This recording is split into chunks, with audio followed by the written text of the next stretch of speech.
Wah, best ni. Ni. Wah, lama power ni. Wah. Tuan-tuan dan puan-puan, malam ni saya main anak panah. Canggih ni kan?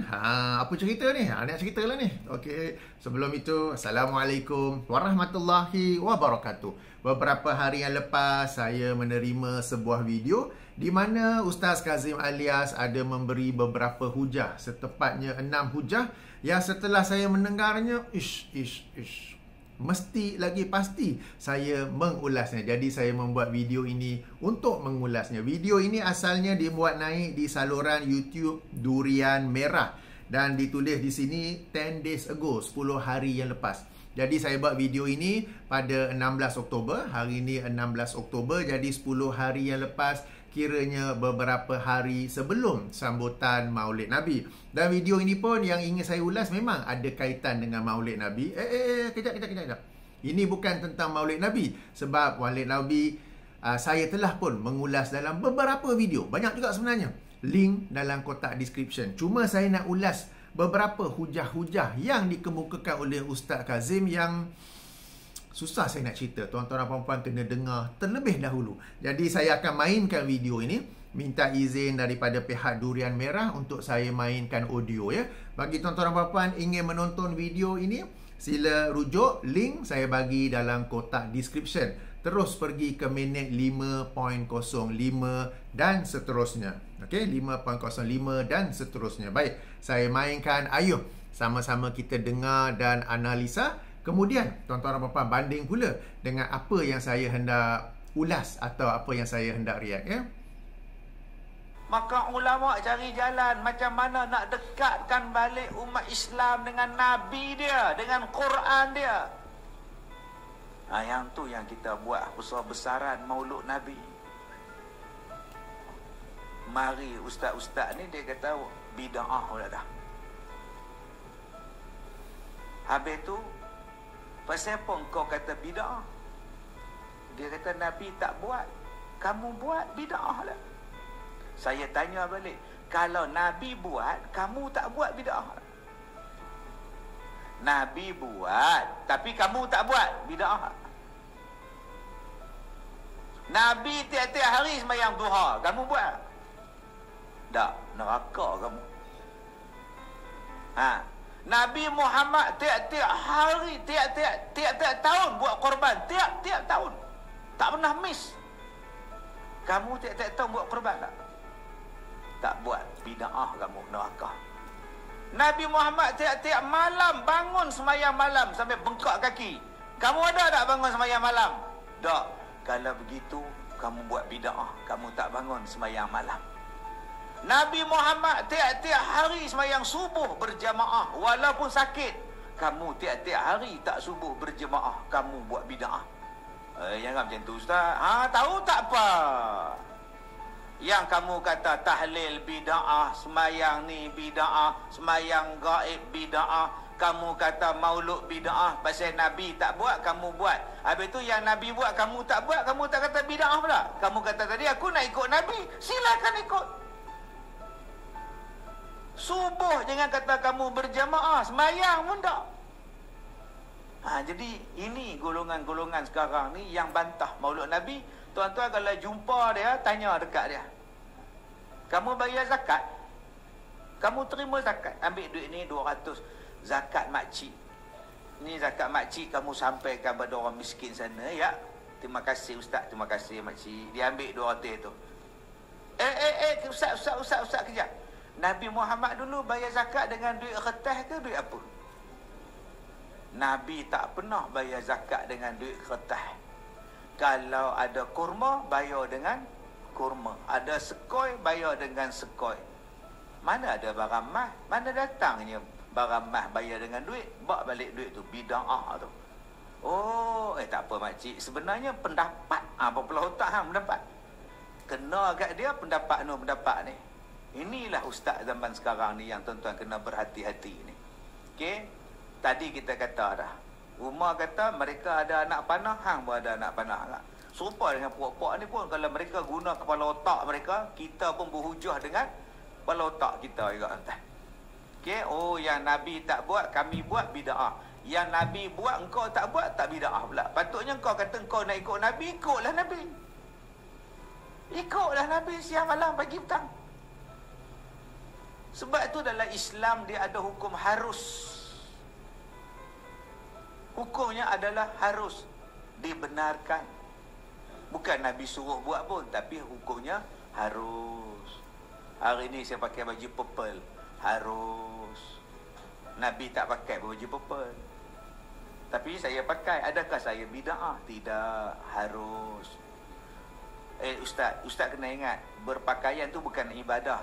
Habis itu kalau saya sembahyang zuhur sekejap lagi, saya pakai baju ni, tak ibadah lah. Pernah tak Nabi sembahyang pakai baju purple? Tak pernah. Habis itu kenapa Ustaz pakai? Sebab baju ni bukan sutera, baju ni menutup aurat, baju ni boleh bawa sembahyang. Maka hukumnya adalah harus. Sebab tu dalam Islam ada hukum kelima, nama dia ialah harus. Selagi mana tak ada larangan kata haram, selama itulah boleh dilakukan. Terima kasih kerana menonton. Okey, kita sudah pun mendengar. Jadi ayuh kita ulas ataupun react kepada video ini ya. Sebelum bermula, seperti biasa, saya ingin minta kerjasama daripada tuan-tuan dan puan-puan yang ingin memberi komen. Ayuh kita menjaga adab, ayuh kita menjaga akhlak apabila memberi komen.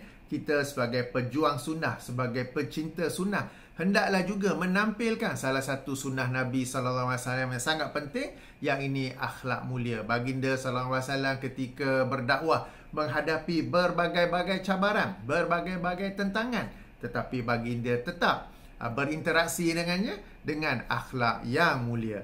Baik, dalam video tersebut Ustaz Kazim ada menyentuh tentang apa yang Nabi tak buat, lalu dikatakan itu adalah bid'ah. So yang tu macam mana? Okey, topik tu yang ini apa yang Nabi tak buat. Saya telah pun buat video yang berasingan tentangnya, jadi saya tidak akan ulas lagi di sini. Sebaliknya saya hanya bagi link kepada video tersebut dalam kotak description. Ia berjudul Apa yang Nabi tak buat dan Sunnah Tarkiyah. Sunnah Tarkiyah. Video tu sendiri 53 minit. Jadi saya tak nak ulang di sinilah, akan jadi panjang pula kan. Dan video itu pula merupakan penjelasan saya ke atas salah satu bab daripada buku saya, 90 pelajaran tentang bid'ah. Buku itu sendiri, sesiapa yang berminat boleh muat turun percuma saja, edisi PDF, link dalam kotak description. Jika sesiapa yang berminat untuk membeli edisi bercetak, boleh saja cari di Shopee atau Lazada atas tajuk yang sama. Boleh pilih daripada mana-mana penjual yang memberikan harga yang terbaik. Okey, yang saya nak sentuh ialah apa yang disebut oleh Ustaz Kazim, iaitu kalau Nabi buat, kita pula tak buat. Macam mana tu? Ustaz Kazim kata bid'ah. Okey, ini Ustaz Kazim dia reverse ataupun makhluk mukhalafah lah. Sebab dia kata orang biasa berhujah, Nabi tak buat, maka itu adalah bid'ah. Jadi sekarang Ustaz Kazim dia terbalik kan? Yang ni kalau Nabi buat, kita pula tak buat. Macam mana tu?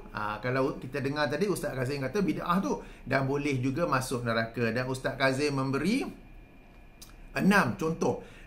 Ayuh kita menganalisa contoh-contoh tersebut. Contoh pertama, Nabi SAW tiap-tiap hari solat duha. Kita ni pula macam mana? Solat tiap-tiap hari ke? Dusta. Nabi SAW tidak solat duha tiap-tiap hari.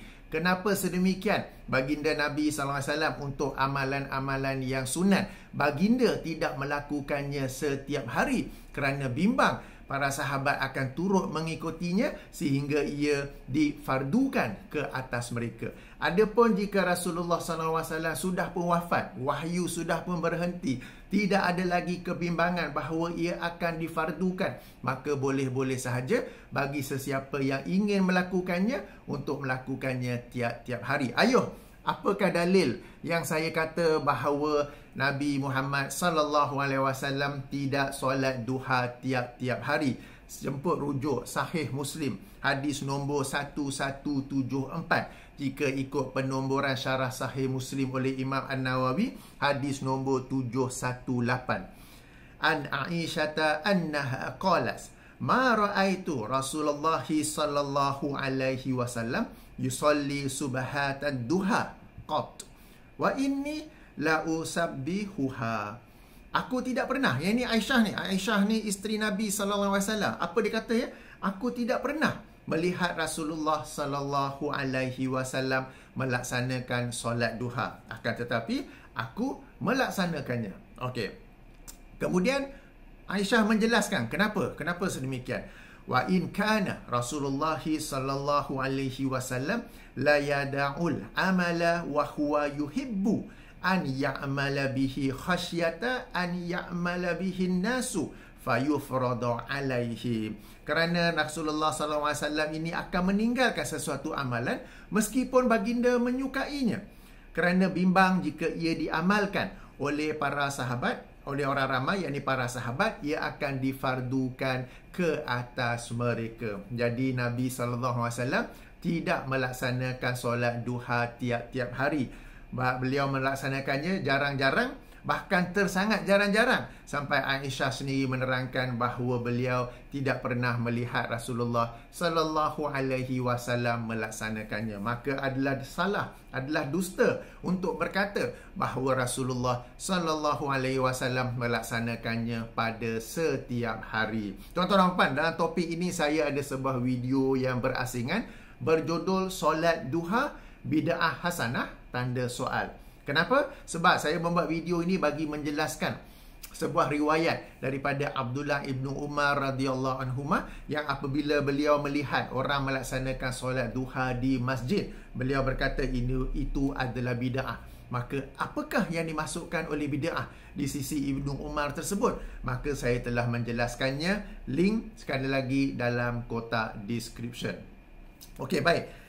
Hujah yang kedua pula. Hujah yang kedua, Ustaz Kazim menyatakan bahawa Nabi tiap-tiap tahun buat korban. Kita pula macam mana? Buat tiap-tiap tahun ke? Okey. Itu betul. Bahawa Nabi SAW tiap-tiap tahun buat korban.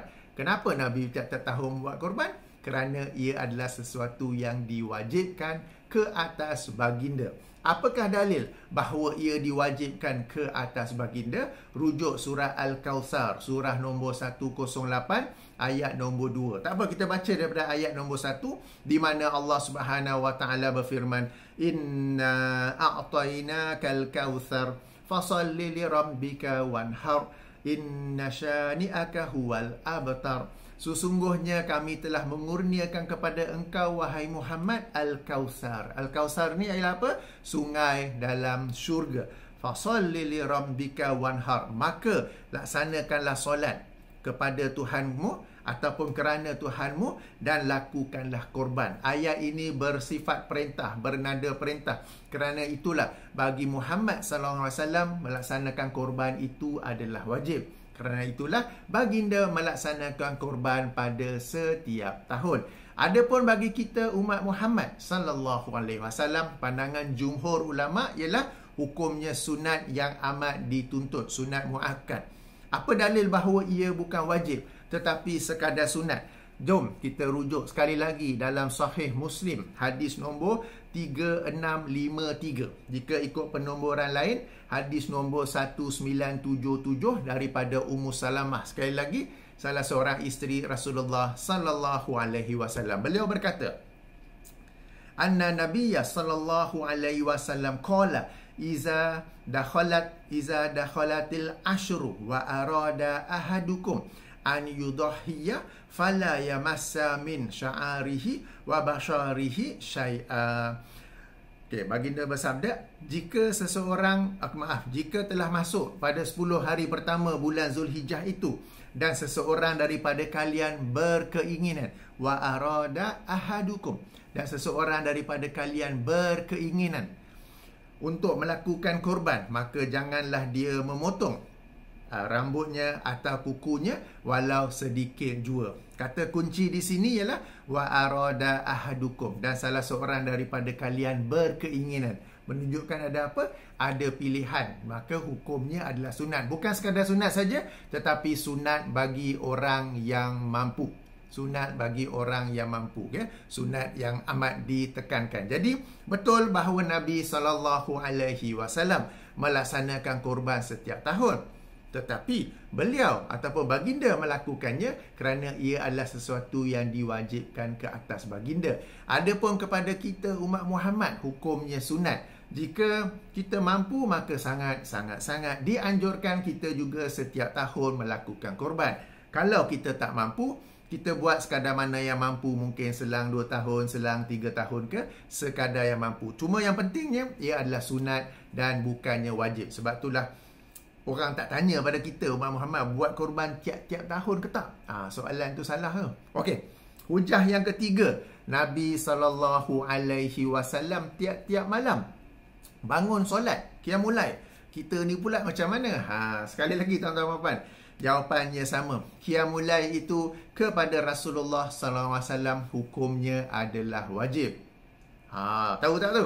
Okey, apa dalilnya? Dalilnya surah Al-Muzammil, surah nombor 73, ayat pertama dan kedua. Ya ayyuhal muzammil, qumil laila illa qalila. Wahai yang berselimut. Siapa yang berselimut ni?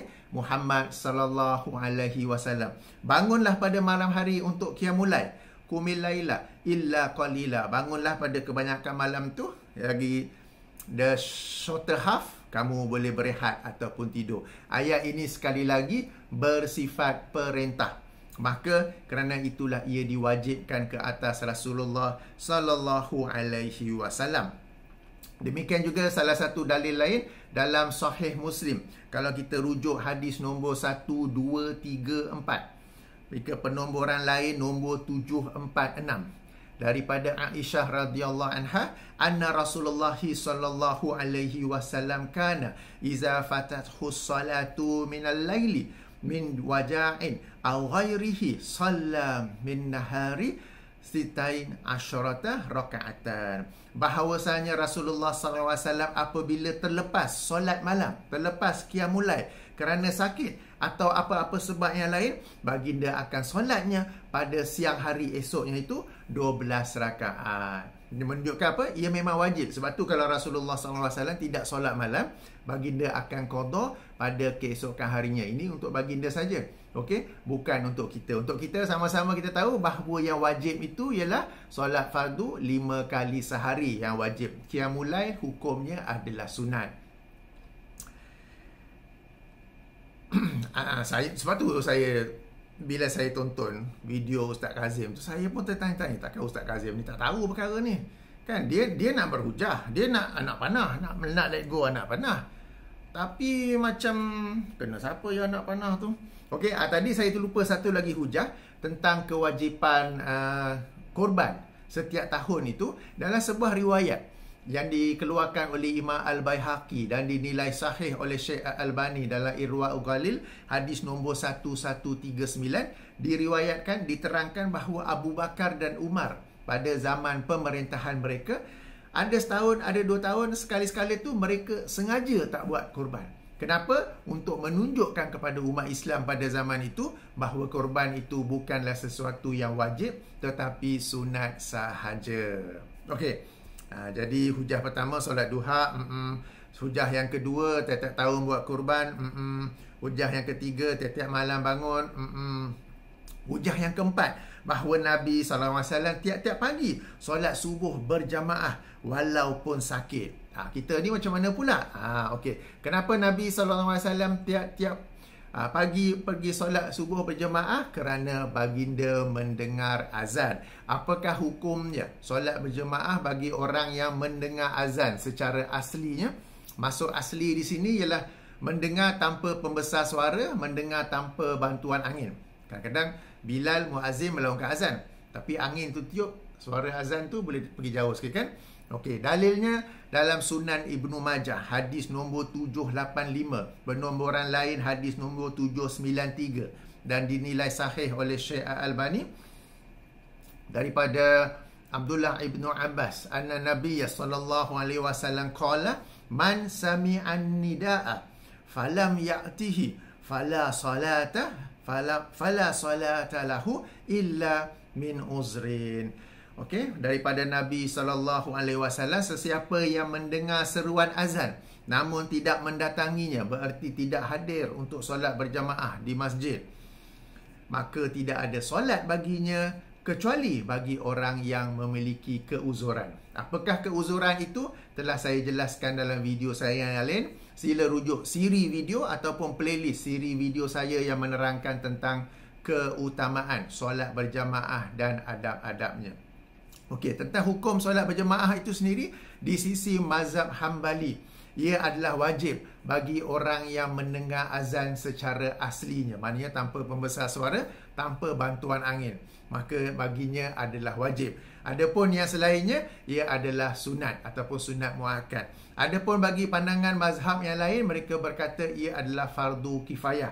Asalkan ada seseorang, sekumpulan orang yang hadir daripada qaryah itu, maka sudah cukup. Adapun bagi yang lainnya, tetap dianjurkan, tetap afdal untuk melaksanakan solat secara berjamaah. Tetapi kembali kepada Nabi SAW yang solat subuh, sebenarnya solat 5 kali sehari berjemaah di masjid. Kenapa baginda melakukannya? Kerana ia adalah wajib ke atas baginda. Kenapa ia adalah wajib ke atas baginda? Rumah baginda sebelah masjid je, dan sudah tentu mendengar azan. Dan baginda ni walk the talk, bukan sekadar bersabda sesiapa yang mendengar azan tetapi tidak mendatanginya maka tidak ada solat baginya, tetapi baginda sendiri mencontohinya. Sebab itulah baginda tiap-tiap pagi pergi solat subuh berjemaah. Okey, hujah yang kelima, zakat dengan mata wang. Tuan-tuan dan puan-puan, zakat ini, okey, sebagaimana yang dijelaskan oleh Syekh Yusuf Al-Qaradawi yang baru saja meninggal baru-baru ini, rahimahullah, dalam bukunya yang besar, Fiqhuz Zakat. Okey, ibadah-ibadah yang lain seperti solat, seperti puasa, seperti umrah, haji, doa, zikir, semua itu adalah hubungan kita dengan Allah. Maka kita tidak berijtihad untuk membuat sesuatu yang baharu, melainkan kita sami'na wa ata'na sahaja kepada apa yang ada dalam Al-Quran dan As-Sunnah. Adapun zakat, jelas Syekh Yusuf Al-Qaradawi, ia melibatkan urusan sesama manusia, maka ia terbuka kepada ijtihad yang boleh melibatkan pembaharuan selari dengan perkembangan zaman, selari dengan fiqh waqi. Sebab tu kita sekarang sebagai contoh ada zakat gaji. Zaman Nabi mana ada zakat gaji? Sekarang ini bukan sekadar dipersoalkan membayar zakat dengan wang ringgit, tapi sekarang ni bayar zakat dengan potongan gaji, kan? Terus potong, kan? Ataupun kita bayar zakat secara online, klik-klik, tak pegang duit pun transfer. Semua itu dibolehkan kerana zakat sekali lagi adalah urusan antara manusia sesama manusia. Maka ia dibolehkan, ia terbuka kepada ijtihad selari dengan apakah bentuk-bentuk harta yang dimiliki oleh manusia. Macam sekarang ini ada zakat saham. Zaman Nabi mana ada zakat saham? Sekarang ni ada zakat gaji. Zaman Nabi mana ada zakat gaji? Sekarang ni zakat tu boleh melalui potongan gaji. Bukan sekadar pakai RM2, tapi potongan gaji. Ataupun kita klik website-nya dah bayar dah, padahal tak pegang duit pun. Okey, jadi ini kita kata sesuatu yang melibatkan urusan sesama manusia. Sebab itulah ia dibolehkan untuk berijtihad selari dengan perkembangan zaman, selari dengan fiqh waqi. Okey, dan hujah yang keenam tentang pakaian ketika solat. Okey, tuan-tuan dan puan-puan, Rasulullah SAW tidak diutus untuk mengajar ataupun untuk mencontohkan kepada manusia fashion pakaian. Sebaliknya baginda diutus untuk membawa risalah Islam, dan di antaranya ialah syarat-syarat pakaian itu sendiri seperti menutup aurat. Jadi apa pun pakaian yang anda guna untuk solat, baik t-shirt, baik jubah, baik kurta, baik yang warna hijau, baik yang warna purple, baik yang warna putih, semua itu tak termasuk dalam perbincangan bid'ah atau tidak. Perkara ini banyak kali kita jelaskan, kita para pencinta sunnah jelaskan, tetapi para pencinta bid'ah ni kita tak faham kenapa traffic jam. Tak habis-habis berhujah dengan hujah yang sama.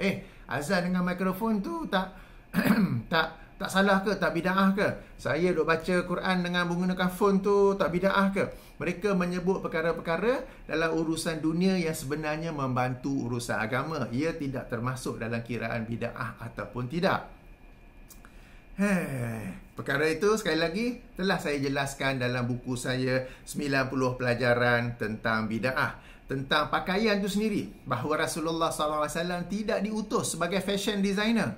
Juga telah saya jelaskan dalam sebuah video saya yang lain berjudul kenapa saya ni tidak pakai jubah dan serban, tak pakai t-shirt je, penutup kepala pun tak ada. Sila rujuk video tersebut. Okey, jadi tuan-tuan dan puan, berdasarkan 6 hujah ini, sekarang kita kembali kepada apa yang formula yang disebut oleh Ustaz Kazim itu, yang ini Nabi buat tetapi kita tak buat. Macam mana tu? Bid'ah ke tidak? Okey, sekarang boleh saya nak jawab perkara tu. Okey, Nabi buat tetapi kita tak buat. Macam mana? Ia bergantung kepada hukum ibadah tersebut. Jika ibadah itu wajib, maka ia juga wajib kepada kita. Nabi SAW solat fardu, kita pun mesti wajib solat fardu, sebab solat fardu itu sendiri adalah wajib. Jika Nabi SAW menganjurkan kita dengan sesuatu amalan sunat, berarti hukumnya sunat, maka sunat juga untuk kita untuk melakukannya. Kalau Nabi SAW buat amalan yang sunat, kita pula tak buat amalan yang sunat tersebut, ia tidak termasuk dalam kategori bid'ah. Ia tidak termasuk dalam hukum bid'ah dan tak timbul neraka, tak neraka. Jadi di manakah letaknya bid'ah dalam persoalan ini? Letaknya bid'ah ialah apabila seseorang itu mengubah hukum. Mengubah hukum, maknanya Nabi buat, dia tak buat sebab, ataupun dia buat perkara lain kerana dia ubah hukum. Sebagai contoh, solat duha, hukumnya apa? Sunat. Tapi cara Ustaz Kazim tanya tu, kita kena buat tiap-tiap hari, kalau tak buat tu masuk neraka, seolah-olah solat duha itu wajib. Itu telah mengubah hukum, dan situ dah letaknya bid'ah. Okey, contoh yang kedua, korban. Nabi buat korban tiap-tiap tahun. Ustaz Kazim bertanya, ni kalian kita buat korban tiap-tiap tahun ke tak? Seolah-olah kita pun wajib buat tiap-tiap tahun. Dan kalau kita dengar kuliah Ustaz Kazim tu, beliau tidak membezakan seseorang itu mampu atau tidak. Jadi beliau telah mengubah hukum korban bagi umat Muhammad daripada sunat muakkad bagi yang mampu kepada wajib, sebagaimana wajibnya Rasulullah SAW melakukan korban setiap tahun. Boleh nampak kat sini ke? Okey, saya ulangi ya. Nabi buat tapi kita tak buat. Bid'ah ke tak? Maka saya katakan bid'ah ataupun tidak berlaku apabila seseorang itu mengubah hukum. Mengubah hukum ya. Okey, solat duha hukumnya sunat. Alright. Tapi bila Ustaz Kazim bertanya, ni buat solat duha tiap-tiap hari ke tidak? Kalau tak buat tu bid'ah masuk neraka. Seolah-olah solat duha itu wajib. Dan bila dia ubah hukum yang asal sunat menjadi wajib, di situlah berlakunya bid'ah. Dan Ustaz Kazim sendiri dalam rangka berhujah, dia telah membuat satu bid'ah. Yang ini bid'ah dari sudut hukum. Contoh yang kedua, korban. Ustaz Kazim tanya kita, buat korban tiap-tiap tahun ke tidak? Nabi buat tiap-tiap tahun. Kamu buat tiap-tiap tahun ke tidak? Okey, Nabi buat tiap-tiap tahun kerana ia wajib ke atas baginda. Kita tak perlu buat tiap-tiap tahun sebab ia tidak wajib ke atas kita. Ia adalah sunat muakkad, sunat yang sangat dituntut bagi orang yang mampu. Apabila Ustaz Kazim bertanya kita ni buat tiap-tiap tahun ke tidak, tanpa mengambil kira kita mampu atau tidak, tapi kita hendaklah juga ikut Nabi yang buat tiap-tiap tahun, seolah-olah memberi gambaran bahawa kepada umat Muhammad, korban itu juga adalah wajib. Beliau telah mengubah sesuatu yang hukumnya sunat muakkad bagi yang mampu kepada wajib, tak kisah mampu ataupun tidak. Sekali lagi, beliau telah membuat bid'ah di situ. Okey, bid'ah ini sebelum tu, okey, kalau rujuk buku saya 90 pelajaran bid'ah, ia boleh melibatkan akidah, ia boleh melibatkan ibadah, ia boleh melibatkan hukum, dan ia juga melibatkan fiqh hati. Fiqh hati ni sabar, redha, tawakal, cinta, apa semua tu. Okey, jadi sekarang kita sedang bincang hukum, dan Ustaz Kazim dia sedang buat bid'ah dari sudut hukum. Baik. Okey, solat duha sudah, korban sudah, qiyamulai. Sama juga, qiyamulai bagi Rasulullah SAW adalah wajib. Bagi kita umat Muhammad adalah sunat. Sebahagian lagi kata sunat muakkad. Bila Ustaz Kazim bertanya kepada kita, buat tak tiap-tiap malam sebagaimana Nabi buat, bererti beliau impose, beliau meletakkan hukum wajib ke atas kita sebagaimana ia adalah wajib ke atas Rasulullah SAW. Sekali lagi, beliau telah berbuat bid'ah dari sudut hukum kerana mengubah sesuatu yang sunat kepada wajib.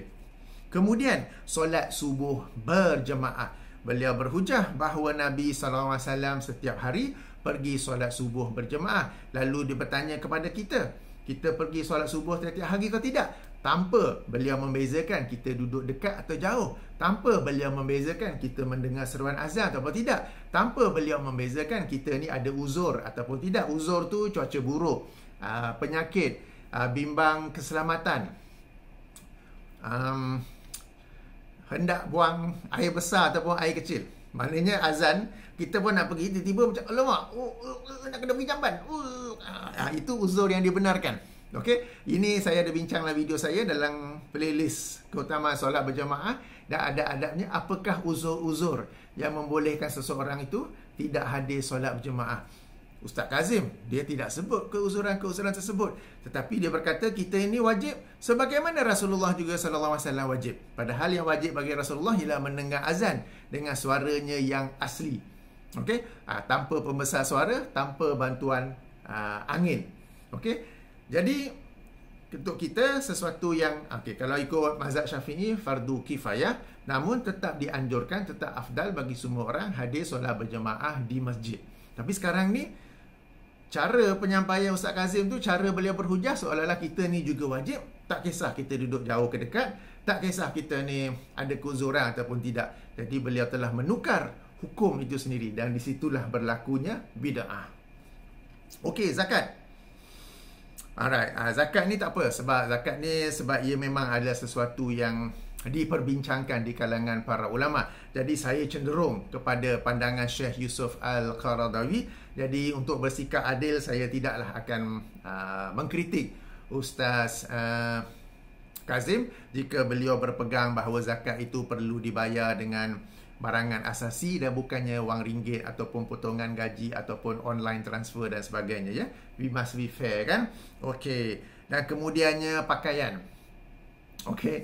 Pakaian tu macam saya kata tadi lah, hukum bukan pada warna tetapi pada menutup aurat ataupun tidak. Bid'ah ataupun tidak ketika solat bukanlah pada pakaian yang orang itu pakai, asalkan dia pakai pakaian menutup aurat cukup. Tak kisah ni hijau, hitam, Ustaz Kazim pakai warna purple, orang lain pakai putih, orang lain pakai jubah, pakai kurta. Tapi bid'ah berlaku bila katakan seseorang itu dia sujud dulu, kemudian dia bangun rukuk. Yang tu baru berlaku bid'ah. Dari sudut pakaian ke tidak, tidaklah berlaku bid'ah.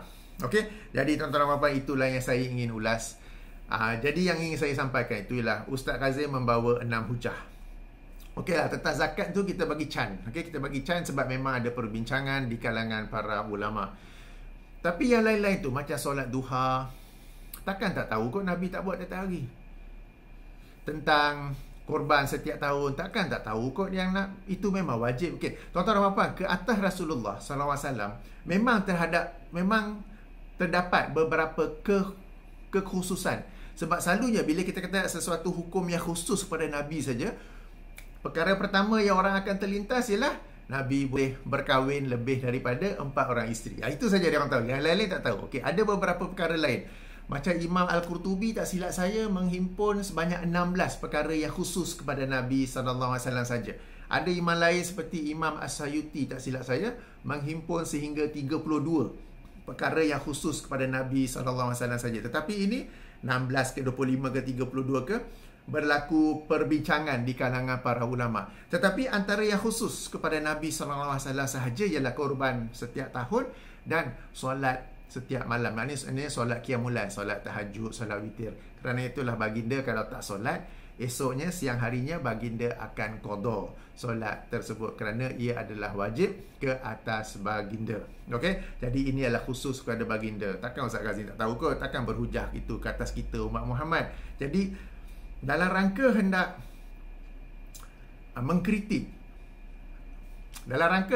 mengkritik para pejuang sunnah tentang bid'ah ke tak bid'ah ni, tanpa disedari Ustaz Kazim sendiri telah membuat bid'ah yang baru, yakni perubahan hukum.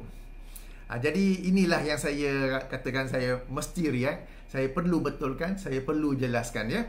Jadi tuan-tuan dan puan-puan, moga-moga ada manfaatnya di sini. Jangan lupa video-video, link-link yang saya bagi dalam kotak description. Mana description tu? Exit video ini, tag pada tajuk, akan keluar satu kotak, ada banyak link di situ saya bagi untuk manfaat tuan-tuan dan puan-puan. Akhir kata, Pertama, ayuh, sekali lagi saya ingatkan diri saya dan tuan-tuan dan puan-puan, kita menjaga adab kita apabila berbicara ataupun apabila ingin memberi komen. Okey.